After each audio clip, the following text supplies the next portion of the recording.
देखिए student, motion in plane का topic 3.2 rectilinear motion. इस टॉपिक में बहुत सारी बातें हम सीखेंगे। इस टॉपिक में सीखेंगे डिस्प्लेसमेंट किसे कहते हैं, और साथ साथ हम ये सीखेंगे पाथ लेंथ मतलब डिस्टेंस किसे कहा जाता है, एवरेज वेलोसिटी क्या होती है, एवरेज स्पीड क्या होती है, इंस्टेंटेनियस वेलोसिटी इंस्टेंटेनियस स्पीड किसे कहते हैं। उसके बाद कुछ एक क्वेश्चन के माध्यम से समझेंगे कि आखिर स्पीड कैसे कैलकुलेट की जाए, वेलोसिटी कैसे कैलकुलेट की जाए। फिर ग्राफिकली मोशन को स्टडी कैसे किया जाए, ये आप और हम बताने देखने वाले हैं। मतलब जब पार्टिकल रेस्ट पर हो, यूनिफॉर्म वेलोसिटी से मोशन करता हो, यूनिफॉर्म वेलोसिटी से मोशन नेगेटिव एक्सेस पे करता हो तब क्या हो, और ऑसिलेटरी मोशन हो तब किस तरह के ग्राफ बनेंगे, और अगर नॉन यूनिफॉर्म मोशन हो तब ग्राफ बनने वाले कैसे होंगे। और ये सब जानने के बाद, ग्राफिकल स्टडी करने के बाद एक्सेलरेशन हम सीखेंगे कि एक्सेलरेशन किसे कहते हैं। एक्सेलरेशन से कंसर्न जो ग्राफ होंगे उनके बारे में जानकारी प्राप्त करेंगे। उसके बाद कुछ इंपॉर्टेंट कंक्लूजन सीखेंगे यूनिफॉर्म और नॉन यूनिफॉर्म मोशन के बारे में। देयर आफ्टर हम पूरा कंप्लीट डेरिवेशन सीखेंगे कि आखिर मोशन, इक्वेशन ऑफ मोशन को डेराइव कैसे किया जाए। ये डेरिवेशन होने के बाद इक्वेशन ऑफ मोशन के एप्लीकेशन, इसको हम समझेंगे कि आखिर कैसे अप्लाई किए जाते हैं। और लेटर ऑन इस टॉपिक का एंडिंग पॉइंट जो होगा वो टॉपिक का 3.2 सेक्शन का एंडिंग पॉइंट जो लास्ट पॉइंट है वो रिलेटिव वेलोसिटी होगा। देखो स्टूडेंट, ये सब कुछ शुरुआत करने से पहले मेरा एक कहना होगा आप लोगों से। मैं बहुत सारी बातें जो आपको हिंदी में समझा रहा हूंगा वो यहां पर अंग्रेजी में लिखी हुई होगी, तो आप क्या कीजिएगा, टेक्स्ट बुक लेके बैठिएगा। आप जो बातें हिंदी में समझाएंगे उसके माध्यम के बाद, उसके बाद में आप उसे अपना नोट्स बनाना शुरू कीजिएगा जैसे जैसे मैं समझाते जाऊंगा। वो नोट्स कंप्लीट होने के बाद वीडियोस को देखकर आप कंपेयर कीजिएगा, काफी बेहतर तरीके से आपको रिजल्ट्स मिलेंगे। पर तरीका यह होगा कि आपको अपनी टेक्स्ट बुक लेके जरूर बैठना है। तो आइए शुरुआत करते हैं पहले रेक्टिलिनियर मोशन में डिस्प्लेसमेंट की। भाई देखिए, स्टार्टिंग में मैंने आपको समझाया कि मोशन किसे कहते हैं, मैंने ये भी समझाया कि रेस्ट किसे कहते हैं।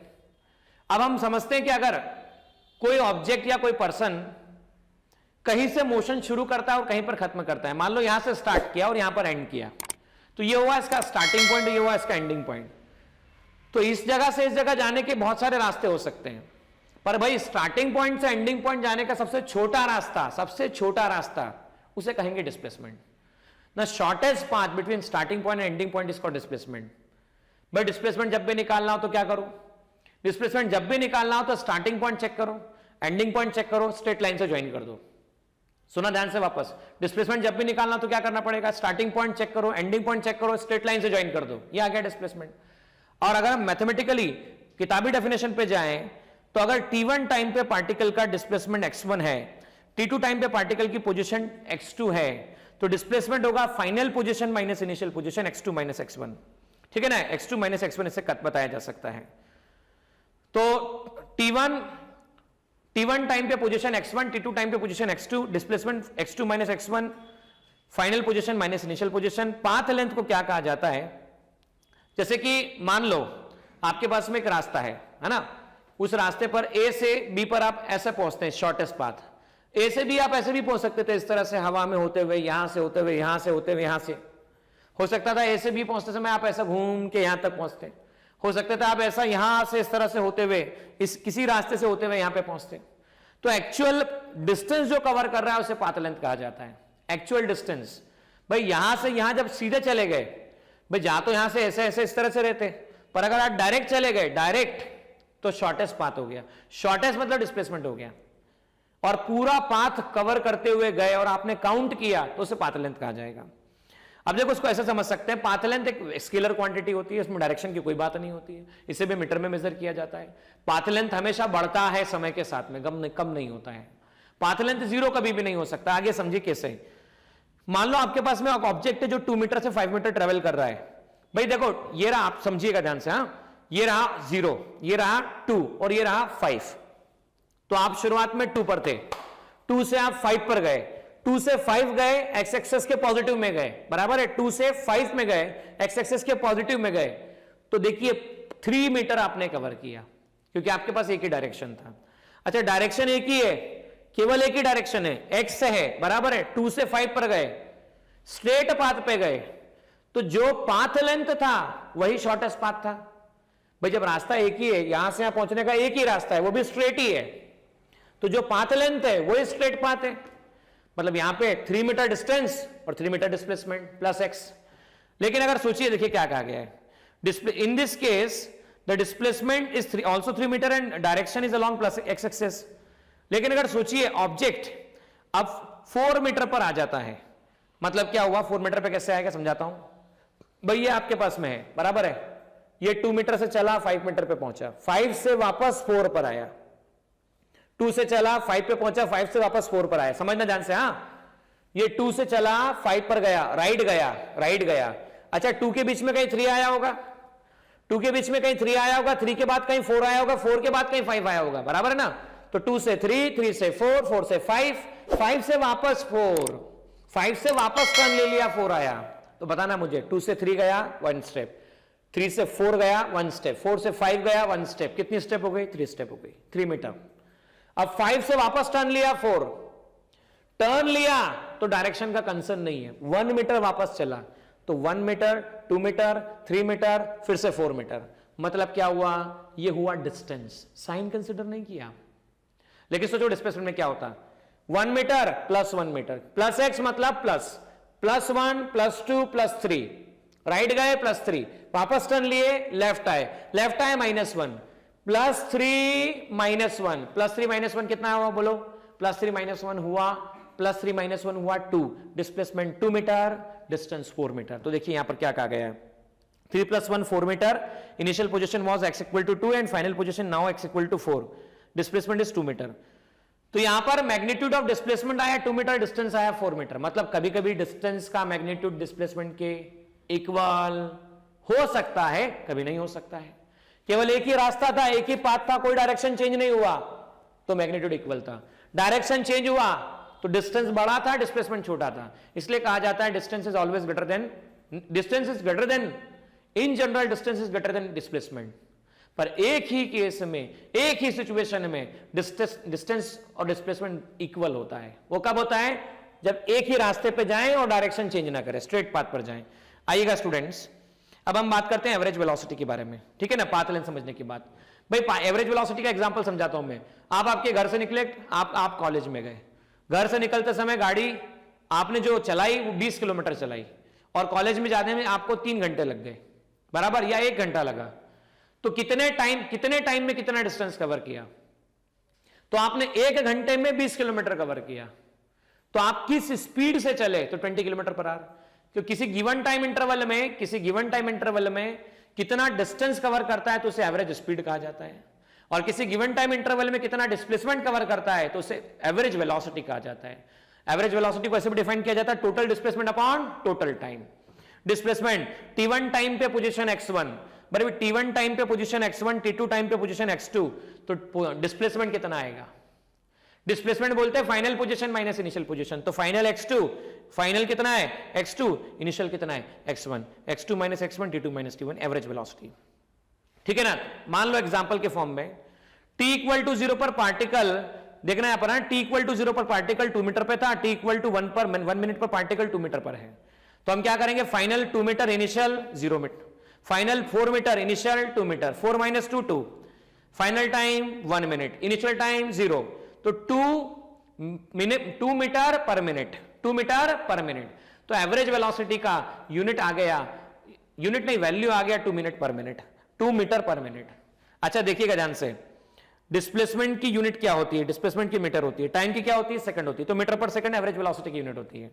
अच्छा, इसे किलोमीटर पर आवर के फॉर्म में भी एक्सप्रेस किया जाता है, क्योंकि आप जब घर से गाड़ी निकाले थे तो मैक्सिमम स्पीडोमीटर पर क्या लिखा होता है, मैक्सिमम स्पीडोमीटर पर स्पीड किस में लिखी होती है, 60 kilometre per our, 80 kilometre per our, 50 kilometre per our, kilometre per our में लिखी होती है, बराबर है ना। तो हम यहां पर ऐसा इस तरह से लिख सकते हैं। पर अगर सोचिए डिस्प्लेसमेंट की बात की जा रही होती, एक्स एक्सिस पे चल रहा होता, भाई ये +2 से +4 गया, +2 से +4 गया, +2 2, एक्स एक्सिस का पॉजिटिव मतलब 2i, 4i, 4i - 2i, 4i - 2i, 2i divide bye 1 minute, तो 2i divide by minute, metre per minute, जबकि i का मतलब है unit vector along positive x direction. अच्छा, एवरेज स्पीड बता चुका हूं, जब हम टोटल डिस्टेंस की बात कर रहे हैं, टोटल टाइम की बात कर रहे हैं, तो एवरेज स्पीड की हम बात कर रहे होते हैं। अब सोचिएगा, मैंने पहले भी कहा था और वापस कह रहा हूं, मान लो एक पर्सन को ए से बी पे जाना है, एक ही रास्ता है, स्ट्रेट रास्ता है, स्ट्रेट पाथ है। जब एक ही रास्ता और वो डायरेक्शन नहीं चेंज कर रहा है, वो इधर ही जा रहा है, डायरेक्शन सेम है, तो जितना डिस्टेंस पाथ लेंथ होगा उतना ही डिस्प्लेसमेंट होगा। मतलब डिस्प्लेसमेंट और डिस्टेंस क्या होंगे? सेम होंगे, डिफरेंट होंगे? सेम होंगे। अगर कोई भी ऑब्जेक्ट, अगर कोई भी पर्सन, अगर कोई भी फोर व्हीलर या अगर कोई भी पार्टिकल केवल स्ट्रेट पाथ पे मोशन करता है तो मैग्नीट्यूड ऑफ डिस्टेंस और डिस्प्लेसमेंट सेम होता है। तो मैग्नीट्यूड ऑफ क्या? डिस्टेंस, और क्या? डिस्प्लेसमेंट क्या होता है? सेम होता है। तब उस केस में एवरेज स्पीड, उस केस में क्या? एवरेज स्पीड और एवरेज वेलोसिटी हमेशा सेम होती है। अगर किसी से आपने पूछ लिया या किसी ने आपसे पूछ लिया, बताओ एवरेज स्पीड और एवरेज वेलोसिटी का मैग्नीट्यूड सेम कब होता है? मैग्नीट्यूड सेम कब होता है? तो आप कहेंगे अगर कोई ऑब्जेक्ट स्ट्रेट पाथ पे मोशन करता है तो मैग्नीट्यूड ऑफ डिस्टेंस और मैग्नीट्यूड ऑफ डिस्प्लेसमेंट सेम होता है, इसलिए मैग्नीट्यूड ऑफ वेलोसिटी और मैग्नीट्यूड ऑफ एवरेज स्पीड दोनों सेम होता है। ठीक है ना? आइए इंस्टेंटेनियस वेलोसिटी और इंस्टेंटेनियस स्पीड के बारे में बात करें। अच्छा, वेलोसिटी एट सर्टेन इंस्टेंट, क्या बोलेंगे? Velocity at certain instant is called instantaneous velocity. किसी सर्टेन इंस्टेंट पे वेलोसिटी को इंस्टेंटेनियस वेलोसिटी कहा जाता है। या limiting value of average velocity, कौन सी वैल्यू?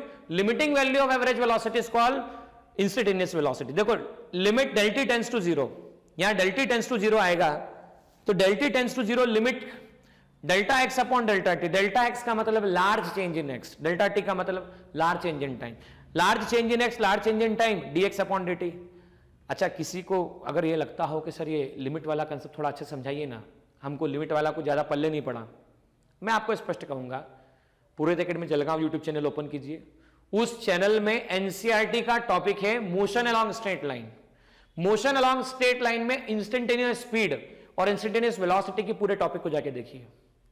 देखिए स्टेट बोर्ड की किताब में तो ये बात क्लियरली बताई नहीं गई है, और जैसा कि मेरे इस प्रोग्राम का ऑब्जेक्टिव सीधा to the point state board की किताब के बारे में बात करना है, इसी नजरिए से मैं यहां पर ये बात डिस्कस नहीं कर रहा हूं डिटेल में। जिसको भी लगता है कि हाँ समझना ही है तो आप जाओ प्लेलिस्ट में ओपन करो, एनसीईआरटी के टॉपिक चेक करो, मोशन अलोंग स्ट्रेट लाइन नाम के टॉपिक में instantaneous speed instantaneous velocity topic को देखो।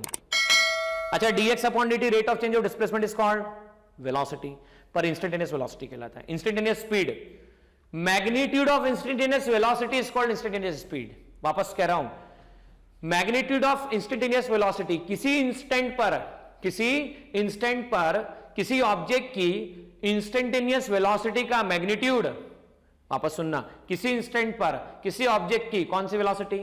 इंस्टेंटेनियस वेलोसिटी का मैग्नीट्यूड इंस्टेंटेनियस स्पीड कहलाता है।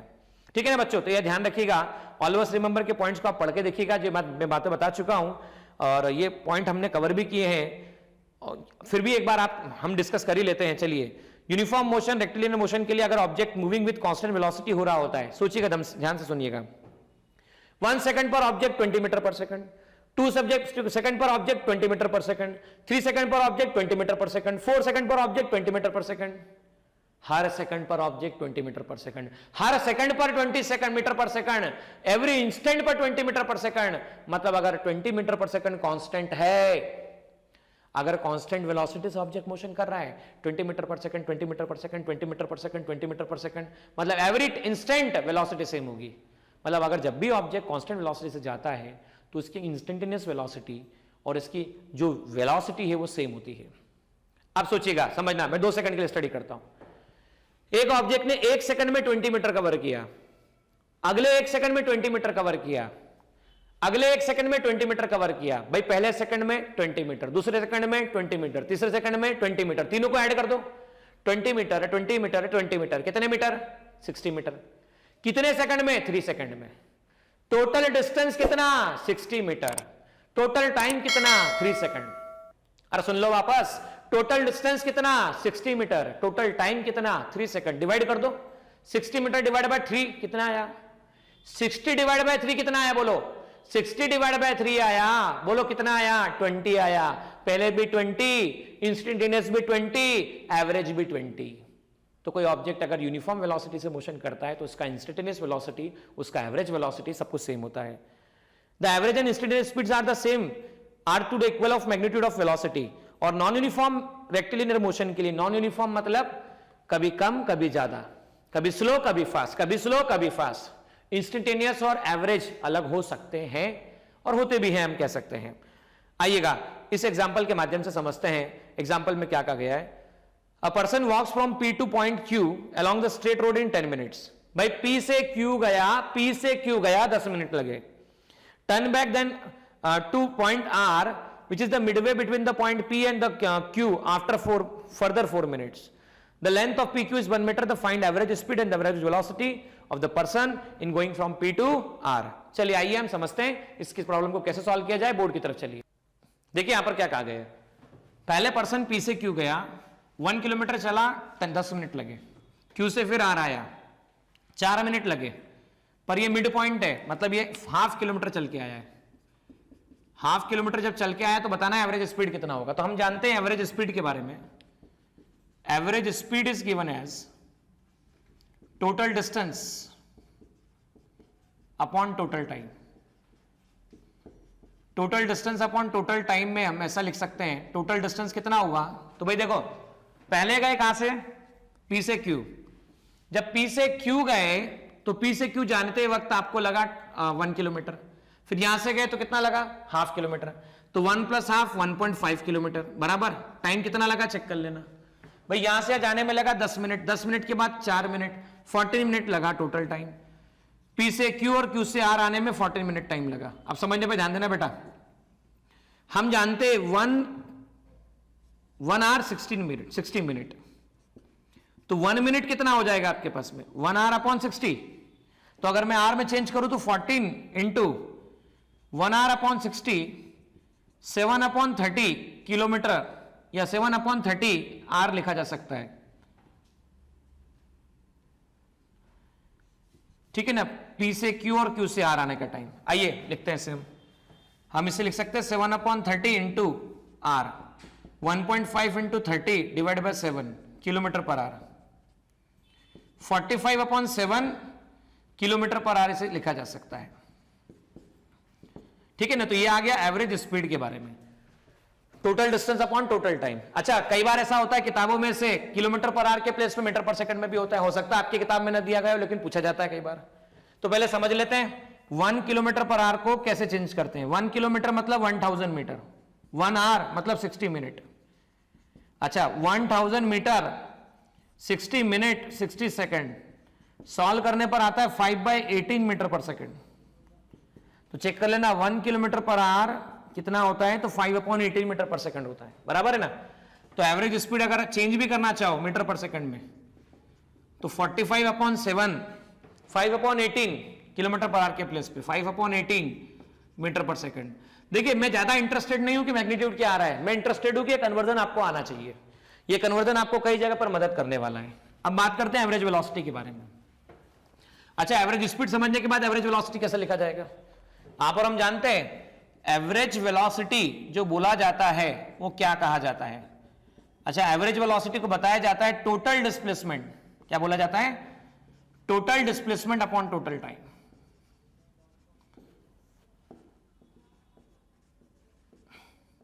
अब डिस्प्लेसमेंट कैसे निकाला जाता है, final position minus initial position upon final total time, जिसे हम कह सकते हैं। भाई टोटल टाइम तो आप निकाल चुके हैं, वो आ चुका है आपके पास में 14 मिनट। अब हम मिनट के फॉर्म में भी एक्सप्रेस करें तो कोई फर्क नहीं पड़ने वाला, 14 मिनट। अब इनिशियल पोजीशन कितना था, तो इनिशियल P था, बीच में क्या आया Q, बाद में क्या आया R। तो इनिशियल पोजीशन P और फाइनल पोजीशन R। यहां से हाफ, तो यहां से भी कितना होगा, हाफ किलोमीटर। तो final minus initial, final minus initial दोनों का डिफरेंस जो आ रहा है वो कितना आएगा, तो 1/2 किलोमीटर आएगा। 1/2 किलोमीटर इसे लिखा जा सकता है, तो इससे लिख सकते हैं 1/28 किलोमीटर पर मिनट। एक्चुअली में थोड़ा कन्वीनियंट यूनिट लगता नहीं है, इसलिए ऐसे केसेस में हमको क्या करना है, मिनट को आर में चेंज कर लेना है। आर में चेंज करते समय 7/30 आर आ चुका है, ये लिख सकते हैं हम 7/30 आर। तो आप इसे ऐसा भी लिख सकते हैं 1/2 इंटू 30/7 किलोमीटर पर आर, 15/7 किलोमीटर पर आर इसे कहा जा सकता है, बराबर है। मीटर पर सेकंड में चेंज करना तो क्या करेंगे भाई, अभी सिखाया 1 किलोमीटर पर आर कितना होता है, तो 1 किलोमीटर पर आर होता है 5/18 मीटर पर सेकंड। कन्वर्ट कर देना आंसर आ जाएगा। तो इस तरह से आंसर निकाला जा सकता है। जिस भी फॉर्म में पूछा जाए स्टैंडर्ड तो होता है एमके सिस्टम मीटर पर सेकंड, बाकी इतनी तरह से हम इसे एक्सप्रेस कर सकते हैं। देखिए एवरेज स्पीड और एवरेज वेलोसिटी के क्वेश्चन को समझने के बाद हम मोशन की स्टडी ग्राफिकली करना पसंद करते हैं। अब ग्राफिकली मोशन की स्टडी क्यों की जाती है, तो उसका सिंपल सा एक कारण होता है, ग्राफ हमें जल्दी समझ में आते हैं। ऐसा कहते भी pictures are 10,000 times stronger than the words. शब्दों की तुलना में जो इमेजेस होती है वो पावरफुल होती है। अब पावरफुल होती है तो ग्राफ से हमें अंडरस्टैंडिंग क्लियर जल्दी हो जाती है। तो हम क्या क्या स्टडी करेंगे, हम देखेंगे पार्टिकल जब रेस्ट पर हो तब उसका ग्राफ कैसा होगा, जो कि आपके सामने बोर्ड पर अवेलेबल है स्क्रीन पर। दूसरा हम देखेंगे अगर पार्टिकल मोशन कर रहा हो यूनिफॉर्म वेलोसिटी से, वो भी प्लस एक्स डायरेक्शन में, पॉजिटिव डायरेक्शन में, तब उसका ग्राफ बी जैसा होगा। कैसा होगा ये जरूर डिस्कस करूंगा। जब पार्टिकल मोशन कर रहा हो नेगेटिव डायरेक्शन में, तब उसका ग्राफ कैसा हो। जब पार्टिकल ऑसिलेटरी मोशन कर रहा हो तब उसका ग्राफ कैसा हो। जब पार्टिकल नॉन यूनिफॉर्म मोशन कर रहा हो तो नॉन यूनिफॉर्म मोशन करते हुए पार्टिकल के लिए ग्राफ बनता कैसा है, क्या वो स्ट्रेट लाइन होता है, किस तरह का होता है, ये सब कुछ हम बात देखने वाले हैं। तो आइए बोर्ड पे चलिए और देखिए कि किस तरह से सारे केसेस स्टडी किए जाएंगे। तो हम वापस से समराइज कर लेते हैं। पहला केस ऑब्जेक्ट रेस्ट पर, दूसरा केस ऑब्जेक्ट यूनिफॉर्म वेलोसिटी से मोशन कर रहा है लेकिन पॉजिटिव डायरेक्शन में, तीसरा केस ऑब्जेक्ट यूनिफॉर्म वेलोसिटी से मोशन कर रहा है लेकिन नेगेटिव डायरेक्शन में, चौथा केस ऑब्जेक्ट ऑसिलेटरी मोशन कर रहा है, पांचवा case non uniform motion perform करते हुए ऑब्जेक्ट किस तरह से मोशन किस तरह से उसका ग्राफ बनता है। चलिए आइए बोर्ड पर और समझते हैं इसे कैसे बनाया जाता है। देखिए क्या कहा गया है, आपसे कहा गया है जब पार्टिकल रेस्ट पर होता है, तो देखिए रेस्ट पर होता है पोजीशन टाइम ग्राफ ऐसा बनता है। इसको ऐसे समझ सकते हैं, टाइम t इक्वल टू 0 पर पार्टिकल की पोजीशन 2 मीटर है, time t equal to 1 second पर पार्टिकल की पोजीशन 2 मीटर है, time t equal to 2 second पर पार्टिकल की पोजीशन अभी भी 2 मीटर ही है। मान लो x की वैल्यू 2 मीटर है, पोजीशन 2 मीटर है। Rate of change of displacement is called velocity. Differentiation of 2 मतलब क्या, कांस्टेंट। कांस्टेंट का डिफरेंशिएशन क्या होता है, 0। तो वेलोसिटी कितना आ गया आपके पास में, 0। मतलब पार्टिकल रेस्ट पर होता है तो इस xt ग्राफ पैरेलल लाइन होती है। अब सोचिए पार्टिकल इस तरह से है, xt ग्राफ ऐसा दिया हुआ है, थीटा एंगल। अच्छा आप ये जानते हैं कि इस तरह का graph y equal to mx का ग्राफ होता है। भाई y एक्सिस पर x है और x एक्सिस पर t है। वापस सुन लेना, एक्चुअलिटी में y इक्वल टू mx मतलब y ग्राफ ये और x एक्सिस ये। तो y एक्सिस पे इस बार क्या है, तो पोजीशन है x, x एक्सिस पे क्या है, तो टाइम है। तो y इक्वल टू mx मतलब x equal to mt, x equal to mt, m मतलब स्लोप, m मतलब क्या होता है, स्लोप। अभी सिखाया x equal to mt slope. Slope को क्या कहते हैं, तो स्लोप कहलाता है टेन थीटा। स्लोप क्या कहलाता है, टेन थीटा। बहुत सारे बच्चे बोलेंगे सर स्लोप क्या बताएगा, तो बताता हूं तुम्हें बेटा। Rate of change of displacement is called what, बताओ। Rate of change of displacement is called what, velocity. तो डिफरेंशिएशन mt, तो v equal to m differentiation t की पावर 1। और बताओ डिफरेंशिएशन t की पावर 1 कितना होता है, तो डिफरेंशिएशन t की पावर 1 होगा 1t 1 माइनस 1। डिफरेंशिएशन t की पावर 1 इंटू t की पावर 0, ये आ जाता है आपके पास 1। तो पार्टिकल के लिए वेलोसिटी आ गई m इंटू 1, मतलब स्लोप ही वेलोसिटी होगा। किसका स्लोप, पोजीशन टाइम ग्राफ का स्लोप। पोजीशन टाइम ग्राफ का स्लोप ही वेलोसिटी होता है। स्लोप को टेन थीटा भी कहते हैं। आप में से कई बच्चे सोच रहे होंगे सर थोड़ा एग्जांपल एक और दूसरा देके समझाइए, बताइए थोड़ा। तो हम बता देते हैं। मान लो आपके पास xt ग्राफ में ऐसी वैल्यू गिवन होती, मान लो x होता 10 मीटर और ये टाइम होता 2 सेकंड, और मैं आपसे कहता बताओ टेन थीटा निकाल के बताओ। टेन थीटा कैसे निकालते हैं, टेन थीटा निकालते हैं परपेंडिकुलर अपॉन बेस। परपेंडिकुलर कितना 10, बेस कितना 2, ये मीटर पर सेकंड। टेन थीटा कितना आ जाता 5 मीटर पर सेकंड। अच्छा मीटर पर सेकंड किसकी यूनिट है, मीटर पर सेकंड वेलोसिटी की यूनिट है। तो यहां पर आ गया वेलोसिटी मतलब टेन थीटा। और अभी मैंने आपसे कहा, याद भी दिला देता हूं, थीटा की वैल्यू लेस देन 90 अगर होता है तो टेन थीटा हमेशा पॉजिटिव होता है। थीटा का वैल्यू इक्वल टू 90 होता है तो टेन थीटा इंफिनिटी होता है। और थीटा ग्रेटर देन 90 होता है तो टेन थीटा आपके पास में नेगेटिव होता है। याद रखिएगा 3 वैल्यू। थीटा क्या, positive, less than 90 positive, theta 90 infinity, theta greater than 90 negative value. आइए इस इक्वेशन को चेक कीजिएगा। डिस्प्लेसमेंट टाइम ग्राफ में ये जो ग्राफ बताया गया है, इसमें बनने वाला एंगल थीटा लेस देन 90 या मोर देन 90 है। तो थीटा लेस देन 90 है टेन थीटा, जिसे हम कहते हैं स्लोप, जिसी को हम कह रहे हैं वेलोसिटी। कौन से ग्राफ का? पोजीशन टाइम ग्राफ का। पॉजिटिव आ रहा है तो वेलोसिटी पॉजिटिव है, पार्टिकल वेलोसिटी पॉजिटिव है। इसमें एक और बात, मान लो अगर टेन थीटा 60 डिग्री दे देते, कितना दे देते? 60 डिग्री दे देते, तो 10 60 डिग्री की वैल्यू वही वेलोसिटी होता था। तो वेलोसिटी 1060 √3 मीटर पर सेकंड। अच्छा, √3 मीटर पर सेकंड, इसमें कहीं टाइम आ रहा है क्या? टाइम √3 t स्क्वायर 2t ऐसा कुछ आ रहा है क्या? नहीं आ रहा है, कांस्टेंट है। कांस्टेंट है भाई, यहां भी 60 डिग्री है, यहां भी 60 डिग्री है, यहां भी 60 डिग्री है, हर जगह पे 60 डिग्री है। हर जगह पे एंगल कितना है? एंगल सेम है। एंगल सेम है मतलब क्या हुआ? Constant velocity, constant velocity. अच्छा, तीसरा ग्राफ देखिए, अब थर्ड नंबर का ग्राफ देखिएगा जो आपके टेक्स्ट बुक के हिसाब से बताया गया है। थर्ड नंबर ग्राफ में ऐसा बोला गया है कि वेलोसिटी टाइम ग्राफ अगर ऐसा हो तो मैं इसको आगे ऐसा बढ़ा देता हूं। एंगल चेक कर लो, ये एंगल क्या हुआ? Greater than 90, tan theta negative, theta greater than 90, तो वेलोसिटी विल बी नेगेटिव। पर अभी भी चेक कर लो, अगर मान लो 120 डिग्री एंगल है, मान लो 120 डिग्री एंगल है, तो 120 डिग्री एंगल होने पर भी एंगल तो कांस्टेंट ही है। इस पॉइंट के लिए कांस्टेंट है, इस पॉइंट के लिए कांस्टेंट है, इस पॉइंट के लिए कांस्टेंट है, तो एक्सेलरेशन कांस्टेंट है। लेकिन tan थीटा ग्रेटर देन 90 है मतलब नेगेटिव है, नेगेटिव है, that means velocity is negative, velocity is negative. अब नेक्स्ट देखो क्या बोला गया है, नेक्स्ट ग्राफ में क्या बताया गया है, समझो नेक्स्ट ग्राफ को किस तरह से बोला गया है। नेक्स्ट ग्राफ में कहा है, देखिए पार्टिकल के लिए ऑसिलेटरी मोशन का ग्राफ। ऑसिलेटरी मोशन में पार्टिकल करता क्या है? पहली बात तो ऑसिलेटरी मोशन कहते हैं किसे को? किसे है? ये एक बहुत बड़ा प्रश्न मन में आता है। Periodic motion, oscillatory motion, simple harmonic motion हम सिंपल हार्मोनिक मोशन चैप्टर में जरूर पढ़ेंगे, ऑसिलेशन चैप्टर में, लेकिन उससे पहले समझ लीजिए, हैंड्स ऑफ क्लॉक पर गौर कीजिए। मिनट हैंड जो होता है 15 minute, 60 minute, 30 minute, 45 minute, 60 minute, 60 minute के बाद वो एक बार रिपीट होता है, अगले 60 मिनट के बाद एक बार रिपीट होता है, रिपीट होता है। अगर कोई मोशन रिपीट होती है, अर्थ अपनी एक्सेस में 24 आवर्स में रिवॉल्व रोटेट होती है, 365 दिन में अर्थ सन के आसपास 365 पॉइंट समथिंग सम डेज एक चक्कर लगाता है। ये बात तो आप जानते हैं। जब आप ये बात जानते हैं कि अगर कोई मोशन अपने आप को रिपीट कर रहा है, फिक्स टाइम इंटरवल के बाद रिपीट कर रहा है, तो इसे पीरियोडिक मोशन कहते हैं। कौन सी मोशन कहते हैं? पीरियोडिक मोशन कहते हैं। लेकिन अगर एक एडिशनल कंडीशन जुड़ जाए, वो एडिशनल कंडीशन ऐसी है कि अगर कोई ऑब्जेक्ट, जैसे इस एग्जांपल को देखना, आपने एम मास के ऑब्जेक्ट को सस्पेंड कर दिया, सस्पेंड करने के बाद आपने धक्का दे दिया, धक्का देने पे ऐसा गया, ऐसा गया, फिर ऐसा गया, फिर ऐसा। तो यहां पर आपने सेंटर से धक्का दिया, ऑब्जेक्ट इधर गया, फिर इधर आया, फिर इधर आया, फिर इधर आया। इसमें हुआ क्या?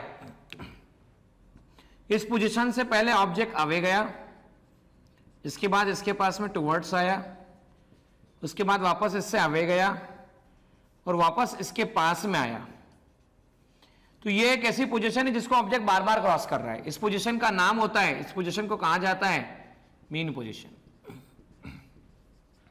तो अगर ऑब्जेक्ट मीन पोजीशन के अबाउट लगातार समय पास होने के साथ साथ रिपीट मोशन कर रहा होता है, तो इसकी इस मोशन को ऑसिलेटरी मोशन कहते हैं। कौन सी मोशन कहते हैं स्टूडेंट्स? ऑसिलेटरी मोशन कहते हैं, बराबर है। अब ऑसिलेटरी मोशन करने के बाद अब समझिएगा स्टूडेंट्स, यहां पर x की वैल्यू बढ़ी, फिर कम हुई, फिर बढ़ी, फिर कम हुई, फिर बढ़ी, फिर कम हुई। पोजीशन के बारे में चेक कीजिए, x बढ़ा फिर कम हुआ, फिर बढ़ा फिर कम हुआ, फिर बढ़ा फिर कम हुआ। अब देखो यहां पर आप यहां से ज्वाइन कर दो तो आपको ये बात देखने को मिलेगी, ये angle less than 90, theta less than 90। अच्छा, पोजीशन टाइम ग्राफ का स्लोप याद करो, अभी बताया था मैंने, पोजीशन टाइम ग्राफ का स्लोप tan थीटा वेलोसिटी बताता है, थीटा लेस देन 90 तो velocity positive. Position time graph का स्लोप, तो यहां से ज्वाइन कर दिया, यहां से एंगल बनाया, तो थीटा ग्रेटर देन 90, ये वाला भी देखो थीटा ग्रेटर देन 90, ये वाला भी देखो थीटा ग्रेटर देन 90। और अभी बताया था थीटा ग्रेटर देन 90 जब भी होता है तो tan थीटा पॉजिटिव नेगेटिव होता है, मतलब वेलोसिटी नेगेटिव। तो इस वाले पोर्शन के लिए वेलोसिटी नेगेटिव, इसके लिए वेलोसिटी नेगेटिव, इसके लिए वेलोसिटी नेगेटिव। अब वापस चेक कीजिएगा। अब हम बात करते हैं, ये वाला पोर्शन हटा दीजिए, ठीक है ना। आप समझिए, यहां से यहां तक, यहां से यहां तक, ये थीटा, ये थीटा, ये चेक कीजिए, theta less than 90, theta less than 90, ठीक है ना। एंटी क्लॉकवाइज मैनर में theta less than 90, tan theta positive होगा, पॉजिटिव होगा, वेलोसिटी पॉजिटिव होगी। तो ये ऑसिलेटरी मोशन है जिसमें positive negative, positive negative, positive negative, velocity लगातार पॉजिटिव नेगेटिव बदल रही है, पोजीशन अपनी बदल रही है। अब देखिए ये क्या, कौन सा ग्राफ है। एक्सी ग्राफ जब भी लीनियर ना हो, नॉन लीनियर हो, तो ये यूनिफॉर्म मोशन नहीं होता, ये नॉन यूनिफॉर्म मोशन होता है। कौन सा मोशन होता है? Non uniform. वापस सुनना, पोजीशन टाइम ग्राफ अगर लीनियर है तो यूनिफॉर्म, और अगर पोजीशन टाइम ग्राफ अगर नॉन लीनियर है तो कौन सी motion? Position time graph non linear है तो नॉन यूनिफॉर्म मोशन कहलाती है। क्लियर है बच्चों? तो नॉन यूनिफॉर्म मोशन कहलाती है। इस केस में आप नोटिस करना, मैंने 2 पॉइंट कंसिडर किए, T1 point A, T2 T4 B. ए से बी को ज्वाइन किया तो एक ऑर्ड आ गई। यहां पोजीशन इसकी मान लेता हूं x1 है, यहां इसकी पोजीशन मान लेता हूं x2 है। थोड़ा देखना ध्यान से, बड़ी है। मैंने इंटरवल कम कर दिया, थोड़ा पास आ गए हम, T2 T3। यहां से ज्वाइन किया इसको, तो ये T1 था, T4 था, मैं इसे x4 कह देता हूं। लेट मी से दिस इज x4। T1 पे x1, T4 पे x4, T2 पे हम बात कर लेते हैं x2, और T3 पे हम बात कर लेते हैं x3। थोड़ा चेक करना, x4 माइनस x2 या x4 minus x1, x4 minus x1, और ये है आपके पास में x3 माइनस x2। यहां से है T4 minus T1। Total displacement upon total time कहलाएगा आपके पास में एवरेज वेलोसिटी। कौन सी वेलोसिटी? Average velocity. अब क्या होगा, ये T3, ये T2, ये C और ये D, यहां से यहां तक की पोजीशन x2, यहां से यहां तक की पोजीशन x3। अच्छा, अब और इंटरवल पास लाते गए तो ऐसा हो जाएगा, और पास लाते गए तो और ऐसा हो जाएगा। और एक टाइम इस पॉइंट पर जब आप ये ड्रॉ करोगे तो ये एक पॉइंट पे टच करेगा। इस पोजीशन पे जब ड्रॉ करोगे तो एक ही पॉइंट पे टच करेगा।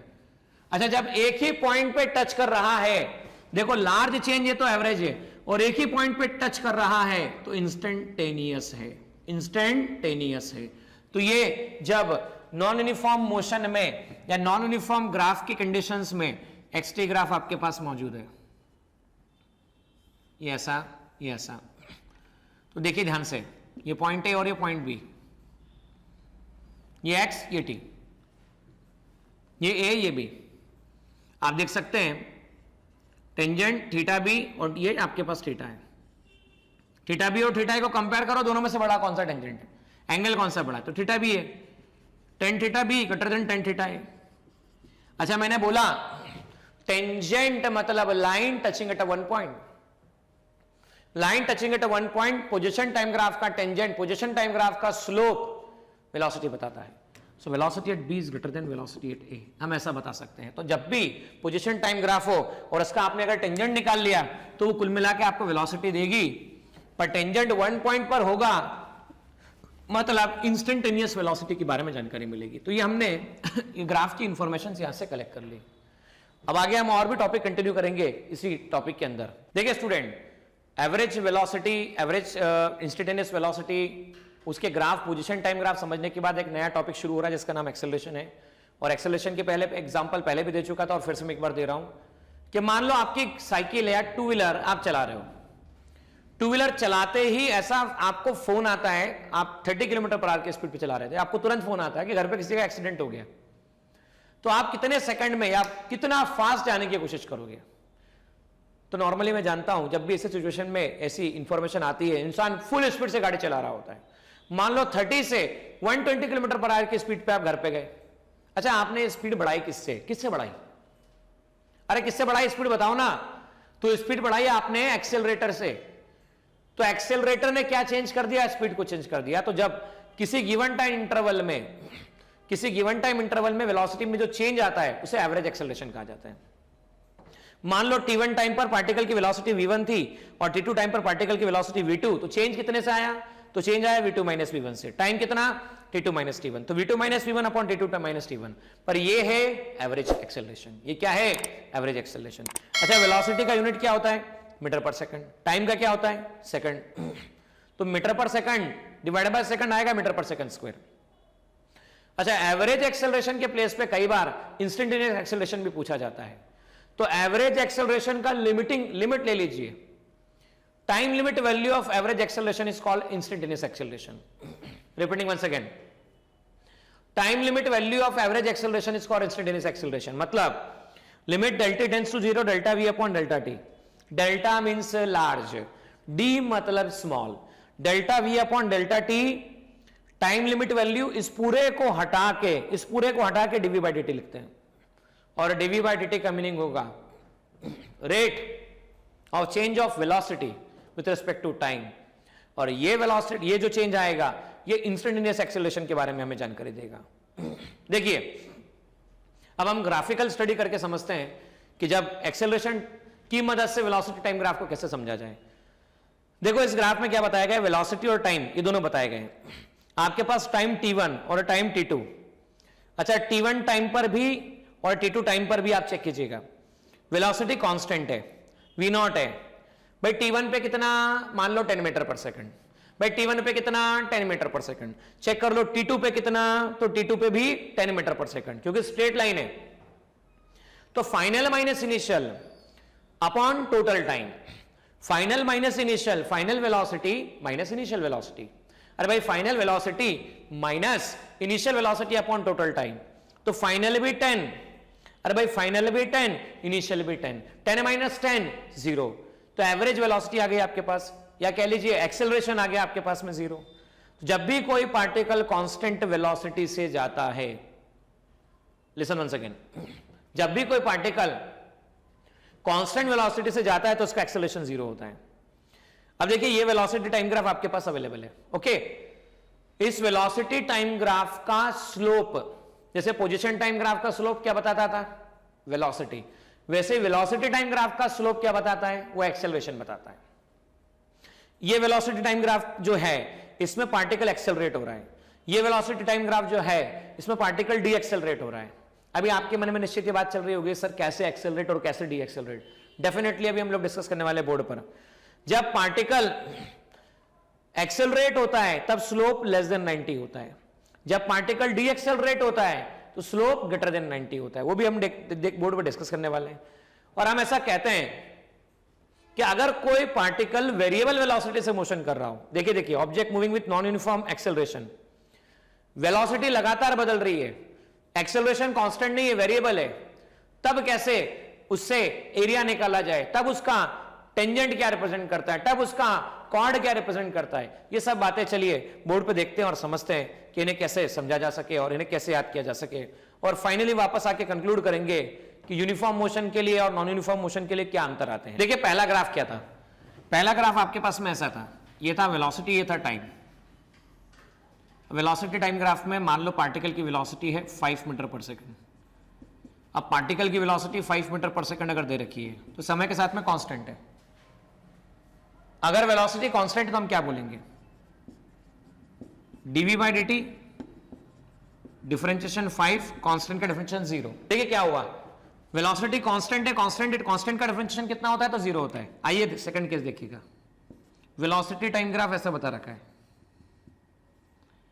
तो वेलोसिटी टाइम ग्राफ में ये चेक करो, ये y equal to mx plus c का ग्राफ है, यहां थीटा लेस देन 90 है, ठीक है। इंटरसेप्ट मान लो v0 है, इंटरसेप्ट मतलब इंटरसेक्शन ऑन y एक्सिस।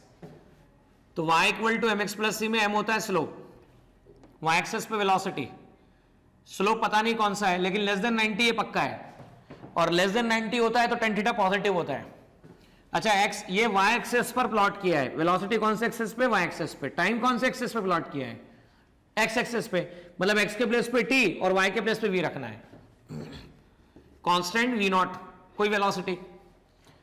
अब क्या हुआ, rate of change of velocity is called acceleration. तो हम लिख सकते हैं a equal to differentiation mt plus v0, m differentiation t की पावर 1 एंड डिफरेंशिएशन v0, ठीक है ना। आप और हम ये बात जानते हैं कि डिफरेंशिएशन टी की पावर n का फॉर्मूला होता है टी की power n ntn minus 1, T की पावर 1 1t 1 माइनस 1, तो 1t की पावर 0, तो इसे कह सकते हैं 1। Differentiation v naught, v not मतलब कांस्टेंट, कांस्टेंट का डिफरेंशिएशन 0, क्योंकि मान लो कोई वेलोसिटी है 2 मीटर पर सेकंड शुरुआत में, अगर 2 होता था, सोचो 2 by D by D T 2 मतलब कांस्टेंट, तो कांस्टेंट का डिफरेंशिएशन 0 आ जाता था। तो आप क्या कह सकते हैं, a equal to m into 1 plus 0, a equal to m, तो आप क्या निकाले, m मतलब क्या है, बोलो m मतलब क्या है, स्लोप है।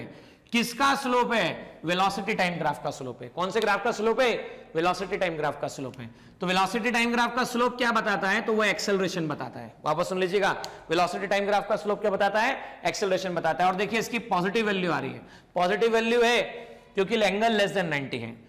सेकंड नंबर ग्राफ समझने के बाद थर्ड नंबर ग्राफ को देखिए। थर्ड नंबर ग्राफ में क्या बताया गया है आपको, थर्ड नंबर ग्राफ में ऐसा कहा गया है बच्चों कि ये आपके पास वेलोसिटी और ये आपके पास में टाइम ग्राफ है, कुछ इस तरह से। हमने इसको ऐसा प्लॉट कर दिया, t1 टाइम पर v1 वेलोसिटी, t2 टाइम पर v2 वेलोसिटी, t1 टाइम पर v1 वेलोसिटी, t2 टाइम पर v2 वेलोसिटी, ठीक है ना। अब यहां चेक करो, एंगल चेक करो, थीटा ग्रेटर देन 90, तो tan थीटा क्या बोला जाएगा, पॉजिटिव, नेगेटिव, नेगेटिव, क्योंकि थीटा जब भी ग्रेटर देन 90 होता है tan थीटा नेगेटिव होता है। और मैंने अभी बोला वेलोसिटी टाइम ग्राफ अगर लीनियर हो, कैसा हो, लीनियर हो, देखो y equal to mx plus c, y axis पे क्या वेलोसिटी, x एक्सेस पे क्या time, slope greater than 90 negative. मान लो इनिशियली 10 मीटर पर सेकंड वेलोसिटी थी v naught, v equal to minus m t plus 10। अच्छा, rate of change of velocity is called acceleration, तो एक्सेलरेशन को लिख सकते हैं आप dv by D T minus differentiation m into T plus कितना 10, तो a आ गया माइनस m डिफरेंशिएशन t की पावर 1 प्लस डिफरेंशिएशन 10 बराबर 10 क्या है, कांस्टेंट है, वेरिएबल है, कांस्टेंट है, कांस्टेंट का differentiation 0 minus m into t की पावर 1, तो a equal to minus m। वापस देख लीजिएगा, एक्सेलरेशन टाइम ग्राफ का स्लोप इस बार जो वेलोसिटी टाइम ग्राफ का जो स्लोप आ रहा है वो एक्सेलरेशन आ रहा है, लेकिन नेगेटिव वैल्यू के साथ में, मतलब यहां रिटार्डिंग मोशन है, क्योंकि नेगेटिव वैल्यू ऑफ एक्सेलरेशन, सुनिएगा ध्यान से, negative value of acceleration is called retardation. तो ये नेगेटिव वैल्यू आपके पास एग्जिस्ट कर रही है जिसे हम रिटार्डेशन कह सकते हैं। अब देखिए आखिरी ग्राफ जो आपके इसमें बताया गया है कि जब नॉन यूनिफॉर्म मोशन है तब उसका एरिया क्या रिप्रेजेंट करेगा, वेलोसिटी टाइम ग्राफ का एरिया क्या समझाएगा, इस बारे में बताया गया है।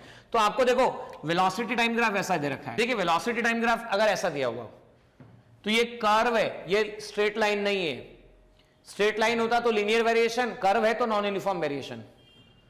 t1 a पॉइंट, t2 मान लो मैं इसको ज्वाइन कर लेता हूं, तो t1 पर वेलोसिटी मिली v1 और t2 पर वेलोसिटी मुझे मिलेगी v2।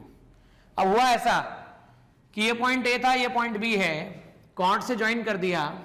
मान लो कोई t0 पॉइंट है जिस पॉइंट पर हमने टेंजेंट ड्रॉ किया, तो देखो टेंजेंट मतलब टचिंग एट वन पॉइंट।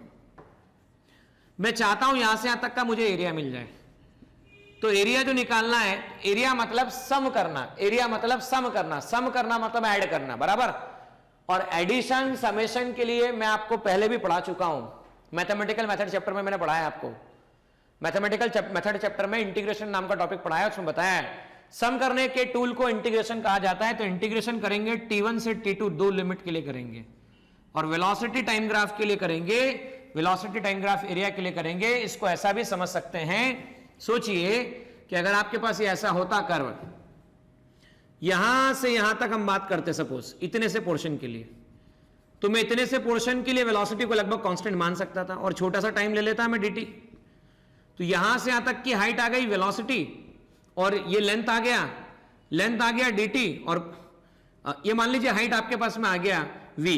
अच्छा, छोटा सा एरिया कैसे निकालते, छोटा सा एरिया कैसे निकालते, छोटा सा एरिया निकालते लेंथ इंटू ब्रेड्थ, तो हम इसे dt इंटू v लिख सकते थे। वापस समझना, ये कर्व नॉन यूनिफॉर्म है, ये कर्व कैसा, यूनिफॉर्म है, नॉन यूनिफॉर्म है, नॉन यूनिफॉर्म है। अब मुझे पूरा एरिया निकालना है, क्या निकालना है, एरिया निकालना है। अच्छा, एरिया निकालना तो यहां पे दिक्कत एक आएगी, दिक्कत ये आएगी कि वेलोसिटी लगातार बदल रही है, बराबर है। तो मैं इसको छोटे छोटे पार्ट में कट कर लूंगा, छोटे छोटे पार्ट में तोड़ लूंगा, छोटे छोटे पार्ट में तोड़कर मैं इसे सारे पार्ट को जोड़ दूंगा। पहले छोटे छोटे पार्ट में तोड़ लूंगा और सब छोटे छोटे पार्ट को जोड़ दूंगा। तोड़ लूंगा मतलब डिफरेंशिएशन, जोड़ दूंगा मतलब इंटीग्रेशन। तो मान लीजिए मैंने क्या किया, इस ग्राफ के किसी इतने से एलिमेंट का वेलोसिटी इतना सा टाइम कंसीडर किया और मैं छोटे से टाइम इंटरवल के बारे में बात कर रहा हूं और इस समय पार्टिकल की वेलोसिटी मैंने मान ली v है, बराबर। तो बताओ अगर इतना यहां से यहां तक अगर आपको v दे दिया जाए और यहां से यहां तक dt दे दिया जाए, बताओ एरिया कितना निकलेगा? छोटा सा एरिया आएगा v dt, छोटा सा एरिया आएगा v dt। अच्छा छोटे से बड़ा, भाई छोटे से बड़ा, बूंद बूंद से घड़ा भरता है, कहते हैं छोटे से बड़ा बनाना हो तो ऐड करना पड़ेगा, ऐड करना पड़ेगा, इंटीग्रेट करना पड़ेगा। कहां से कहां निकालना चाहता हूं? T1 से कहां तक निकालना चाहता हूं? T2 तक निकालना चाहता हूं। dA का इंटीग्रेशन कहां से कहां? T1 से T2 तक। अच्छा v dt, अच्छा वेलोसिटी को लिखते हैं rate of change of displacement is called velocity, dt into dt ऐसा लिखा जा सकता है। T1 से T2 dA का इंटीग्रेशन, अब सोचिए dA का इंटीग्रेशन a मतलब area, dt dt cancel, dx का x, T1 से T2। तो पोजीशन T2 टाइम पर माइनस पोजीशन T1 टाइम पर, मतलब वेलोसिटी टाइम ग्राफ का area, final position minus initial position, मतलब डिस्प्लेसमेंट बताता है। क्या बताता है बच्चों? डिस्प्लेसमेंट बताता है। तो वेलोसिटी टाइम ग्राफ का एरिया क्या बताता है? डिस्प्लेसमेंट बताता है। और वेलोसिटी टाइम ग्राफ का स्लोप, स्लोप मतलब tan theta, velocity time graph का स्लोप मतलब tan थीटा क्या बताता है? तो वो एक्सेलरेशन के बारे में जानकारी देता है। उम्मीद करता हूं ये बात क्लियर हो चुकी होगी ग्राफिकली। अब ग्राफिकली ये बात क्लियर होने के बाद अब हम समझेंगे इक्वेशन ऑफ मोशन को। देखिए एक्सेलरेशन समझने के बाद अब आपकी टेक्स्ट बुक का टॉपिक जो है वो equation of motion for uniform motion, uniform acceleration. अच्छा यूनिफॉर्म एक्सेलरेशन मतलब एक्सेलरेशन कांस्टेंट होगा। इसकी मदद से हम एक्सेलरेशन की मदद से पहले वेलोसिटी टाइम, वेलोसिटी के और टाइम के अंदर एक रिलेशन निकालेंगे। भाई मान लो टाइम t इक्वल टू 0 पर x इक्वल टू 0 है, पोजीशन 0 है, वेलोसिटी शुरुआत में पार्टिकल की u है। भाई मान लो एक बॉल है, बॉल है मतलब फुटबॉल है, फुटबॉल को आपने धक्का मार दिया, लात मार दी, जिस समय आप देख रहे हो फुटबॉल की स्पीड 20 है। भाई जिस समय आप देख रहे हो फुटबॉल की स्पीड 20 मीटर पर सेकंड से जा रहा है और जस्ट एक सेकंड के बाद उसकी स्पीड 60 मीटर पर सेकंड हो गई। कितनी हो गई? 60। तो बताओ चेंज कितने से आया? चेंज आया 60 माइनस 20, 40 से चेंज आया। तो कितने टाइम में आया? एक सेकंड के अंदर आया। पहला कितना टाइम था? 1 सेकंड। अगले कितने सेकंड में 40 हो गया, 60 हो गया? 2 सेकंड पर, मतलब 1 सेकंड के चेंज पर। तो आइए देखिए, मानते t इक्वल टू 0 टाइम पर, t इक्वल टू 0 टाइम पर पार्टिकल की इनिशियल वेलोसिटी u है और आफ्टर टाइम वेलोसिटी v है। तो final minus initial v minus u divide by t minus 0, तो v minus u upon t, तो v equal to u plus at। This is the first equation of motion. अब देखिए इसी equation of motion को y equal to mx plus c से plot किया जाए तो y equal to mx plus c से प्लॉट करने पर इसका ग्राफ कुछ इस तरह से बनता है। और इसका अगर एरिया ले लिया जाए तो एरिया लेने पर ये आपको ट्राइंगल और ये आपको रेक्टेंगल दिख रहा है। ट्राइंगल रेक्टेंगल का एरिया निकालेंगे तो आपको डिस्प्लेसमेंट में एक इक्वेशन मिलेगा और डिस्प्लेसमेंट के साथ एवरेज वेलोसिटी का कंसेप्ट यूज करेंगे तो आपको तीसरा इक्वेशन मिलेगा। आइए ये तीनों की तीनों इक्वेशन हम बोर्ड पर समझते हैं, लेकिन उससे पहले बात ध्यान रखिएगा, ये तीनों इक्वेशन लगते तभी हैं जब एक्सेलरेशन कांस्टेंट हो। एक्सेलरेशन कैसा हो? कांस्टेंट हो। और सबसे कॉमन एग्जांपल हमारी लाइफ का, जो कि आपकी किताब में जब आप इस पैराग्राफ को पढ़ेंगे जो आपके सामने मैं बता रहा हूं, वो ये है, किसी ऑब्जेक्ट को ड्रॉप करो तो भी नीचे जाता है, ऊपर अपवर्ड थ्रो करो थोड़ी देर रुकता है फिर से नीचे जाता है। ग्रेविटेशनल फोर्स लग रहा है, acceleration due to gravity downward है। Acceleration due to gravity downward है। अगर आप नियर द अर्थ सरफेस बात कर रहे हो तो इसकी वैल्यू आप जानते हो कितनी होती है? तो नियर द अर्थ सरफेस इसकी वैल्यू होती है 9.8 मीटर पर सेकंड स्क्वायर। कितनी होती है? 9.8 मीटर पर सेकंड स्क्वायर। ये बात बता देते हैं हम आपको, ये वैल्यू नियरली कांस्टेंट होती है नियर द अर्थ सरफेस। अब जब ये वैल्यू कांस्टेंट होती है तो तब हम यहां पर इक्वेशन ऑफ मोशन अप्लाई कर सकते हैं। और यहां डायरेक्शन ऊपर थ्रो करो वर्टिकली अपवर्ड, नीचे लाओ वर्टिकली डाउनवर्ड। तो आइए बोर्ड की तरफ आइए और समझिए कि इन सब बातों को कैसे अप्लाई किया जा सकता है और इक्वेशन एक बार आपके सामने डिराइव करके जरूर बताना जरूरी है। देखिए सबसे पहले टाइम t इक्वल टू 0 पर जिस समय आप स्टडी कर रहे हैं पार्टिकल की वेलोसिटी u है, फाइनली टाइम t पर पार्टिकल की वेलोसिटी v है। तो एक्सेलरेशन की डेफिनेशन होती है delta v upon delta t, final velocity minus initial velocity upon final time minus initial time, final velocity v initial velocity u time t minus 0। A को लिखा जा सकता है v minus u upon t, तो v minus u equal to लिखा जा सकता है at, तो v इक्वल टू लिखा जा सकता है u प्लस at। ये आ गया इक्वेशन आपके पास में v equal to u plus at। अच्छा, v equal to u plus at, इसे आप ऐसा भी लिख सकते थे v equal to at plus u, ये y एक्सेस, ये mx plus c, y equal to mx plus c, तो c intersection on y axis, x axis पर टाइम प्लॉट करना है, y एक्सेस पर वेलोसिटी प्लॉट करना है, और एक्सेलरेशन जो है वो इसका स्लोप बताएगा। तो ये मैंने पहले बना दिया y एक्सेस, ये x एक्सेस, ये x डैश एक्सेस, ये y एक्सेस और ये y डैश एक्सेस।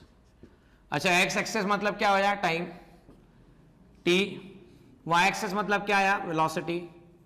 अब क्या किया, इंटरसेक्शन पॉजिटिव एक्सेस पे, तो c प्लस u है, तो प्लस u है। अच्छा, यहां से m slope, slope plus a दे रखा है, प्लस a दे रखा है। अच्छा, स्लोप पॉजिटिव इसका मीनिंग क्या है भाई, स्लोप पॉजिटिव इसका एक मतलब निकलता है, पता क्या मतलब निकलता है, एंगल लेस देन 90 है। यहां से एक लाइन आप ऐसी बना सकते हो और यहां से एक लाइन आप ऐसी बना सकते हो, सोचना ध्यान से।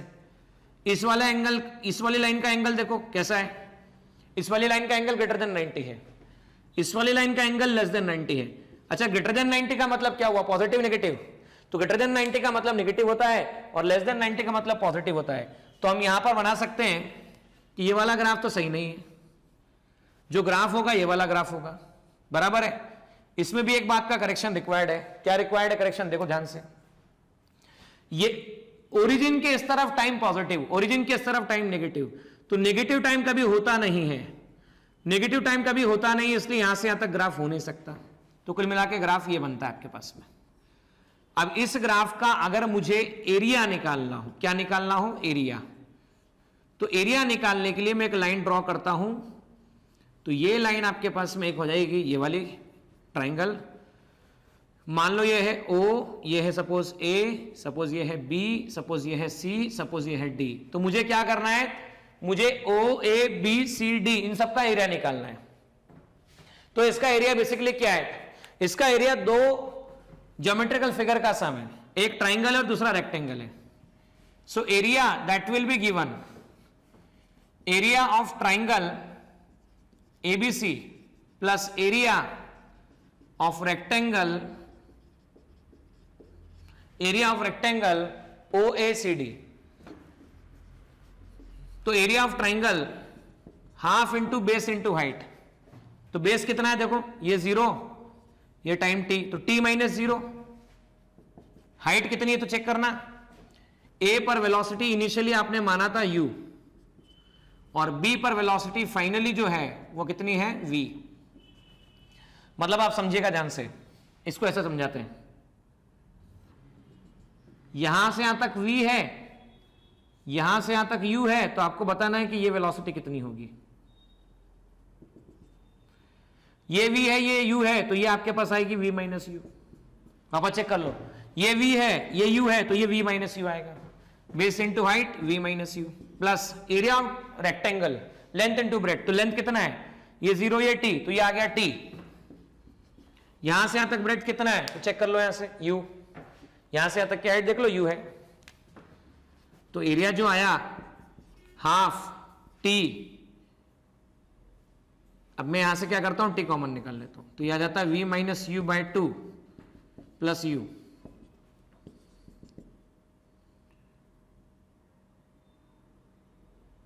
एक काम करते हैं हम लोग, यहां पर एक चेंजेस लाते हैं, हाफ टी रहने तो v इक्वल टू लिख सकते हैं आप u प्लस एटी, अभी बताया था मैंने, minus u plus u T.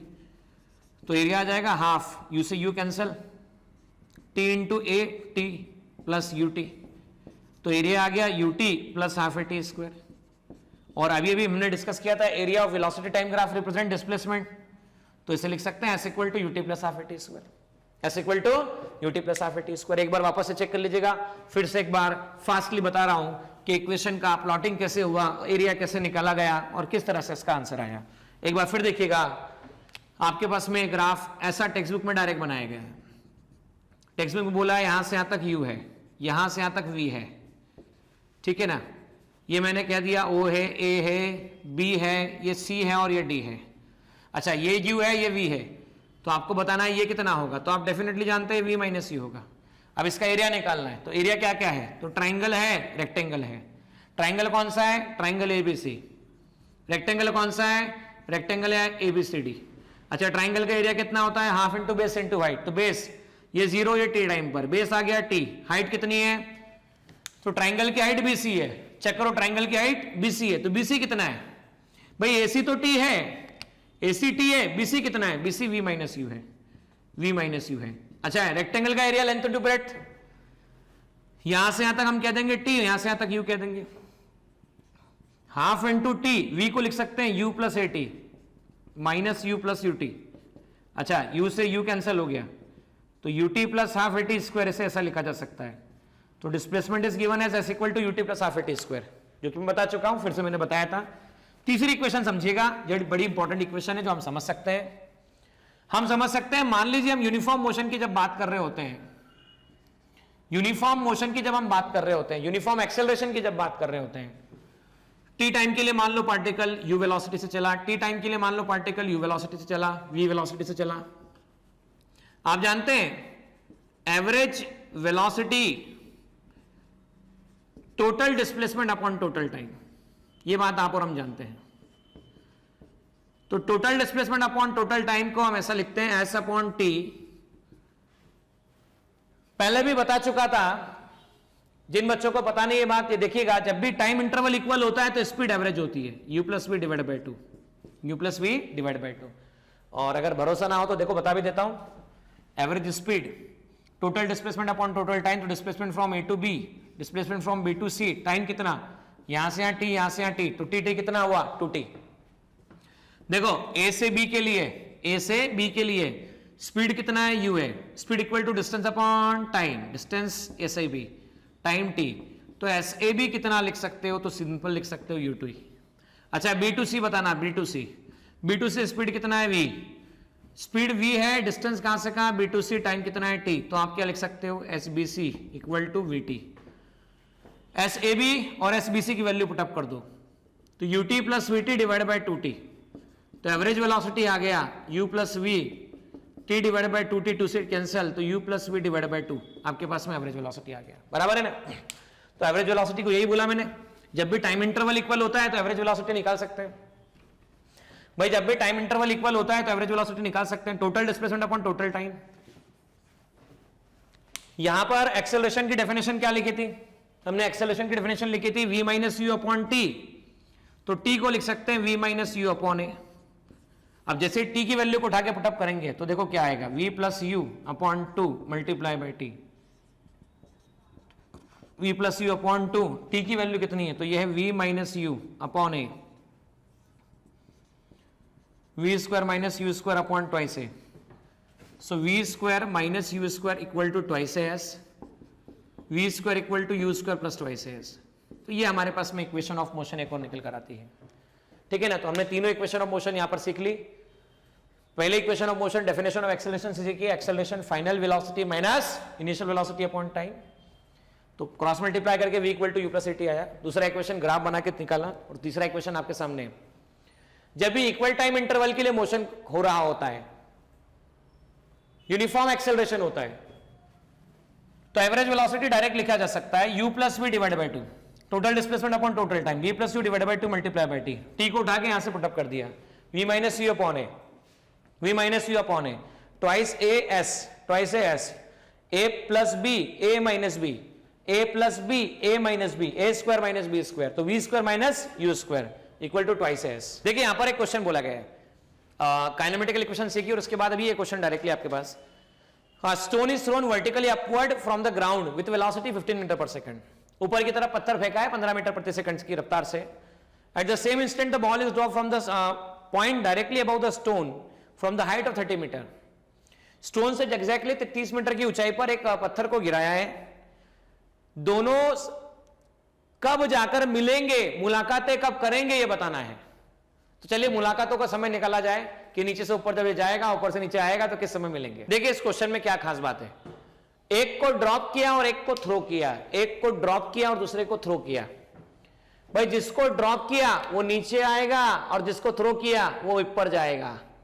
एक समय ये नीचे आएगा, एक ऊपर जाएगा, दोनों मिल जाएंगे, दोनों मिल जाएंगे, मुलाकात करेंगे। मान लेता हूं इस ये चला, सी पॉइंट पे मिले, मान लेता हूं SAC ये चला, और मान लेता हूं SBC ये चला।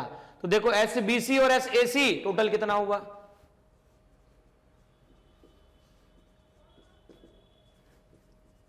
मतलब कौन फास्ट चला कौन स्लो चला महत्व नहीं है, मिल गए दोनों, मुलाकात कर ली। तो यहां से यहां आए, यहां से आए, तो जो दोनों मिलके चले वो 30 मीटर चले। यहां तक सभी को बात समझ में आई। अब देखो इक्वेशन ऑफ मोशन अप्लाई करते समय बात ध्यान रखना, 10th क्लास तो पास आउट हो ही पक्की बात है। तो एक्स एक्सेस का पॉजिटिव मतलब पॉजिटिव लेना, नेगेटिव नेगेटिव लेना, वाई ऊपर की तरफ पॉजिटिव लेना, नीचे की तरफ नेगेटिव लेना।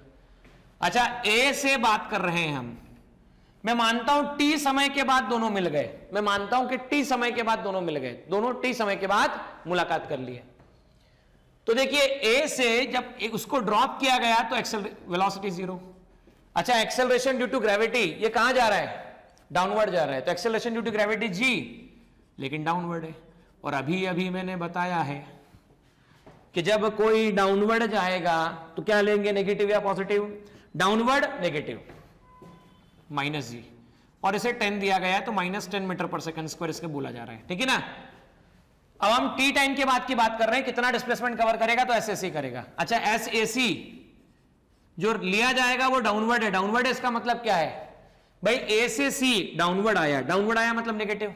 तो हम बात करते हैं S equal to UT plus half AT square minus SAC 0 multiply by 2 minus G/2 into t square, SAC G/2 t square, G मतलब 10/2 5t स्क्वायर, तो SAC आ गया 5t स्क्वायर। तो पहली बात तो लिख लीजिए, हमें पहली सफलता मिल गई, हमें पहली इक्वेशन सॉल्व करने पर SAC मिल गया 5t square, 5t square plus SBC equal to 30। अब क्या निकालना, बोलो खुद बोलो तुम, अब SBC निकालना है। तो नीचे से ऊपर थ्रो किया, अरे भाई नीचे से ऊपर थ्रो किया, ऊपर गया मतलब y एक्सेस के पार्ट पे गया, मतलब वेलोसिटी बोलेंगे 15 प्लस मीटर पर सेकंड। अच्छा SBC का साइन क्या लेंगे, नीचे से ऊपर की तरफ, नीचे से ऊपर की तरफ मतलब साइन लेंगे पॉजिटिव। और अब समझना बेटा, मैं ऑब्जेक्ट को ऊपर फेंकूं तो भी ग्रेविटेशनल फोर्स कहां लगता है, डाउनवर्ड। मैं ऑब्जेक्ट को नीचे फेंकूं तो भी ग्रेविटेशनल फोर्स कहां लगता है, कहां लगता है, डाउनवर्ड। मतलब दोनों केसेस में G लगता है डाउनवर्ड, और डाउनवर्ड मतलब लिया जाएगा -G। तो आप लिख सकते हैं S equal to UT plus half AT square SBC with positive sign 15t minus 10/2 into t square SBC 15t minus 5t square, इसे लिखा जा सकता है। तो लिख दीजिए SBC की वैल्यू इक्वेशन नंबर फर्स्ट में। अच्छा इक्वेशन नंबर फर्स्ट में SBC की वैल्यू लिख सकते हैं ना, एक बार फिर चेक कर लेते हैं। यहां पर हमने SBC की वैल्यू निकाली थी -5t प्लस 5t स्क्वायर आया था, बराबर एकदम सही जवाब। तो हम लिख सकते हैं 5t स्क्वायर, देखो ऊपर वाली इक्वेशन नीचे लिख रहा हूं, SBC मतलब 15t minus 5t square equal to 30 plus 5t minus 5t cancel, 15t equal to 30t equal to 2 second. तो 2 सेकंड के बाद ये मुलाकात करेंगे, 2 सेकंड के बाद ये एक दूसरे से मुलाकात करेंगे, मिल जाएंगे। देखिए रेक्टिलिनियर मोशन 3.2 का एक और हेडिंग जो कि आपकी टेक्स्ट बुक में 8th पॉइंट पे बताया गया है, जिसका नाम रिलेटिव वेलोसिटी है। और इसमें जो कहानी बोली गई है मैं हिंदी में बोल रहा हूं, ये अंग्रेजी में लिखी हुई है, और मुझे पूरा भरोसा है आपको अंग्रेजी आती है। मैं हिंदी में जो समझा रहा हूं उसको पढ़ने के बाद, उसको सुनने के बाद अंग्रेजी की कहानी पढ़ लीजिएगा, पूरा भरोसा है समझ में आने वाली है। यह कहानी ऐसे शुरू होती है कि आप और आपका दोस्त एक जगह पर ट्रेवलिंग करने जा रहे थे। आपका दोस्त, आप एक ट्रेन में बैठे हुए, आपका दोस्त एक ट्रेन में बैठा हुआ, दोनों ट्रेन की दौड़ लगी हुई है। आप थोड़ा फास्ट हैं, आपका दोस्त थोड़ा स्लो है, तो आप इसे ओवरटेक करेंगे, आप इसे ओवरटेक करेंगे, बराबर है ना, आपके दोस्त को। आपका दोस्त आपको पीछे से आता हुआ देख रहा है, तो उसको क्या महसूस होगा? उसको महसूस होगा कि आपकी ट्रेन स्लो आ रही है। इंटरेस्टिंग बात है, उल्टी, आप फास्ट हो पर उसको महसूस होगा कि आपकी ट्रेन स्लो आ रही है। और जब आप आगे निकल जाओगे और आप देखोगे तो आपको कुछ और महसूस होगा। भाई होना अलग है और महसूस होना अलग है। एक्चुअलिटी में दोनों की स्पीड अलग अलग थी ग्राउंड के रिस्पेक्ट में, लेकिन जब दोनों एक दूसरे को देख रहे थे तो दोनों को अलग महसूस होगा। और जमीन पे खड़ा आदमी कोई देखेगा तो उसे साफ महसूस होगा कि आप फास्ट हो, मतलब आप जो हो फास्ट हो और आपका दोस्त स्लो है। पर आपको महसूस होगा आपका दोस्त बोलेगा आप स्लो हो, और आप अगर मान लो ये बात फील नहीं भी कर पा रहे हैं तो जिस दिन ट्रेन में जाएंगे ना उस दिन फील करना। पक्का बोलता हूं, दिमाग लगाना, ध्यान से देखना, है बात महसूस भी होगी।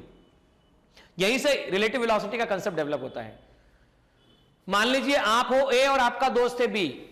मान लीजिए आप हो ए और आपका दोस्त है बी। आप आपके दोस्त को ऑब्जर्व कर रहे हो, आपके दोस्त को देख रहे हो, बराबर है? तो velocity of your friend with respect to you, देखने वाला कौन?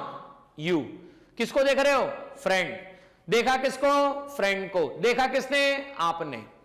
अरे भाई देखा किसको? फ्रेंड को। देखा किसने? आपने। तो आप क्या हुए? ऑब्जर्वर या ऑब्जेक्ट? देखने वाले आप, तो आप ऑब्जर्वर, और जिसको आप देख रहे हो वो ऑब्जेक्ट। इसी तरह से डिफाइन किया जाता है वेलोसिटी, रिलेटिव वेलोसिटी को डिफाइन किया जाता है। Velocity of A with respect to B is defined as वीएबी।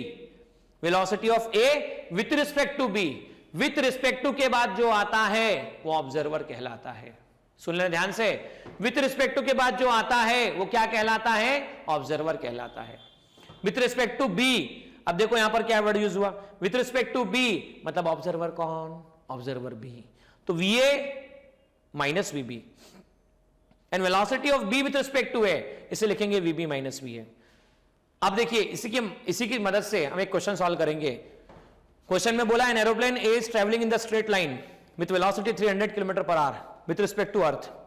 Another aeroplane B is traveling in the opposite direction with a velocity 350 km per hour with respect to earth. What is the relative velocity of A with respect to B, and what should be the velocity of third aeroplane C moving parallel to A relative to earth if the velocity of it has a velocity 100 km per hour with respect to A. तो ये देखिए इसी problem को हम solve करेंगे। आइए board की तरफ चलिए और सीखिए इसका सॉल्यूशन कैसे निकाला जाए। देखिए बच्चों, velocity of A with respect to b, पढ़ने का तरीका सुनना। Velocity of A with respect to B, with respect to के बाद जो आता है वो क्या कहलाता है? विथ रिस्पेक्ट टू के बाद जो आता है वो ऑब्जर्वर कहलाता है, जो इसके पहले होता है वो ऑब्जेक्ट कहलाता है। तो velocity of A with respect to b कहते हैं velocity of A with respect to ground minus velocity of B with respect to ground. समझना थोड़ा ध्यान से, इसको एग्जांपल समझा रहा हूं। मान लो ए है और ये बी है, ए और बी, ए जा रहा है 40 मीटर पर सेकंड से right side plus left side minus, right plus left minus. B की वेलोसिटी है 20 मीटर पर सेकंड।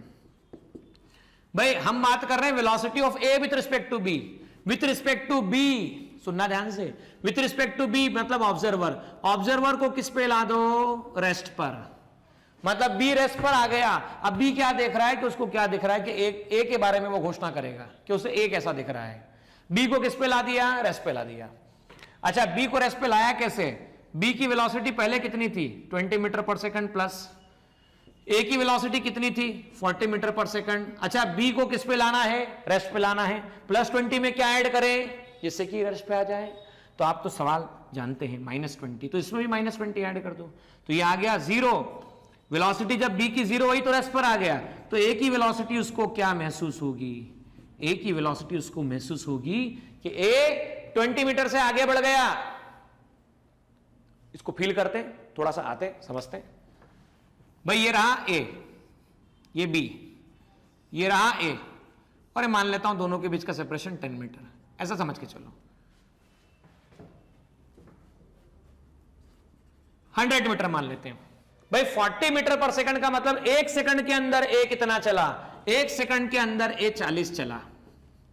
मान लो ए की पोजीशन आ गई, नई पोजीशन ए डैश। और बी 1 सेकंड के अंदर कितना चला? बी 1 सेकंड के अंदर 20 चला, ये 20। तो एक्चुअलिटी में यहां से यहां कितना बचा? 80, ये 20 चल गया, यहां से यहां कितना है 40। तो देखना ध्यान से, 100 तो पहले था आपके पास में, बराबर है।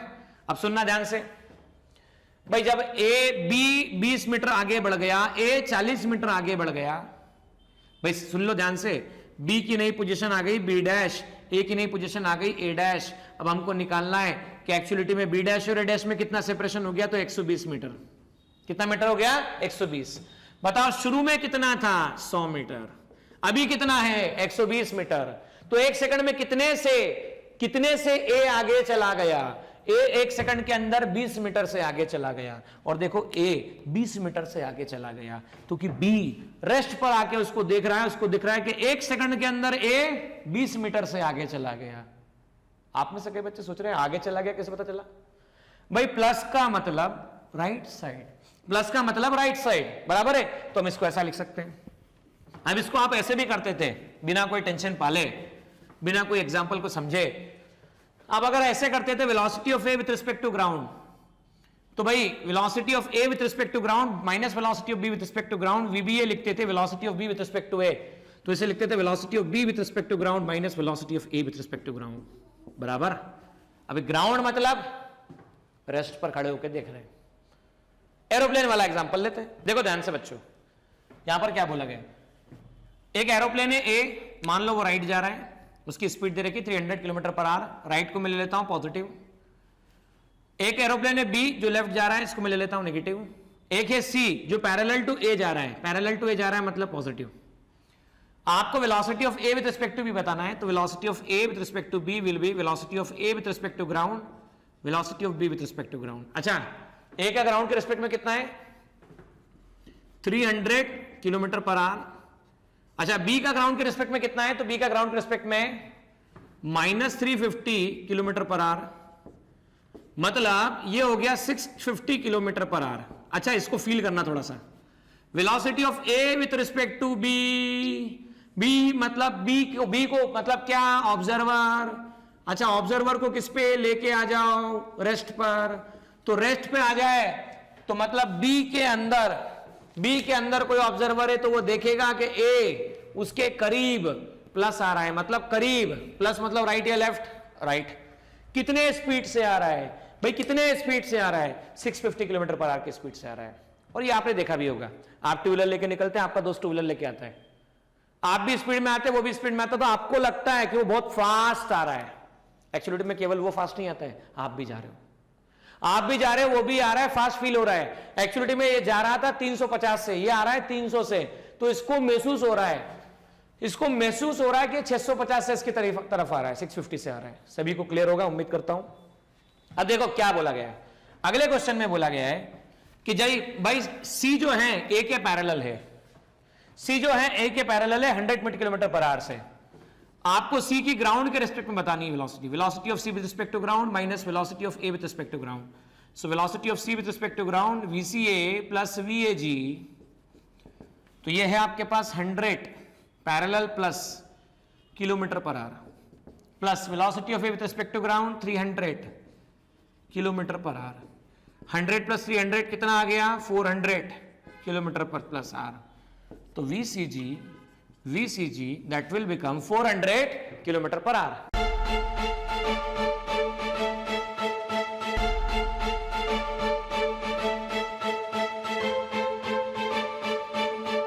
पुरोहित अकॅडमी, मेन ब्रांच प्रभात चौक, MJ कॉलेज रोड, लोकमान्य हॉस्पिटलच्या बाजूला, जळगाव आणि पांडे क्लासेस जवळ, बंधन बँके शेजारी, ट्रॅफिक गार्डनच्या समोर, जळगाव।